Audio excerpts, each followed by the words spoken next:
The United States has pledged nearly 600 million Australian dollars in additional support to Ukraine. President Joe Biden made the announcement at a joint press conference with his Ukrainian counterpart Volodymyr Zelensky. It's the Ukrainian president's first overseas trip since Russia's invasion. Joining me live from Washington is Fox News reporter Madeleine Rivera. Madeleine, thanks very much for your time.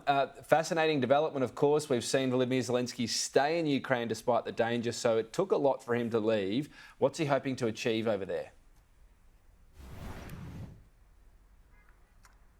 Good evening, Tom. Yes, President Zelensky is now speaking with House Speaker Nancy Pelosi at Capitol Hill behind us. But his speech at the White House earlier today was filled with symbolism and urgency. He thanked Americans for their support and for their generosity that they've shown so far. But he also emphasized the need for more support, especially as they head into the winter months.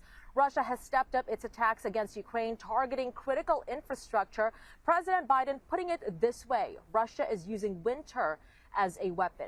President Biden emphasized American support for Ukraine, and he pledged $1.8 billion in military aid for Ukraine. At the heart of that package is the Patriot defense system, and it is the most advanced air defense system that the West has ever given to Ukraine, something that Ukrainians have long pushed for and something that President Zelensky says they want more of.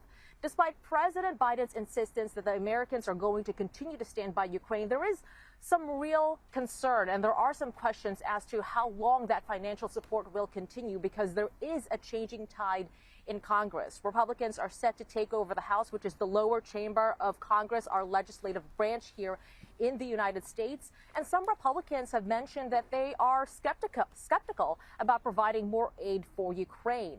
It comes as they are negotiating a $1.7 trillion spending bill, and that package should include $45 billion in aid for Ukraine over the next year. So some see Zelensky's speech to Congress, to a joint meeting of Congress later on tonight, as one way to ensure that that package passes.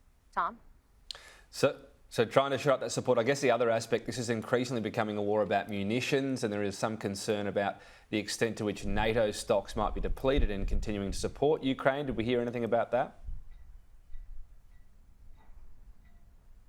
Well, there are some real questions about how this support is going to look like. I think you've heard John Kirby here say that the needs for Ukraine have evolved over the last year or so, some 300 days since this war began. And right now they say Ukraine is really in the need for air defense systems, and that's what the Americans are really providing right now. But they continue to say that they are continuing to have these conversations with Ukrainians about what they need, and they'll assess what the Americans can provide depending on those needs. But it's also important to note that one of the biggest concerns for Americans is that they don't want to see this war escalate more than it has already.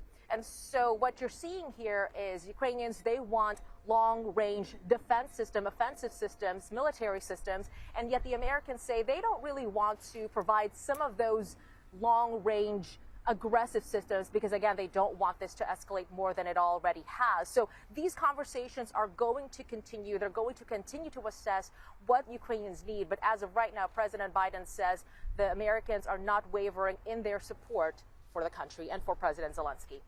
Tom? Madeleine Rivera live there from Washington.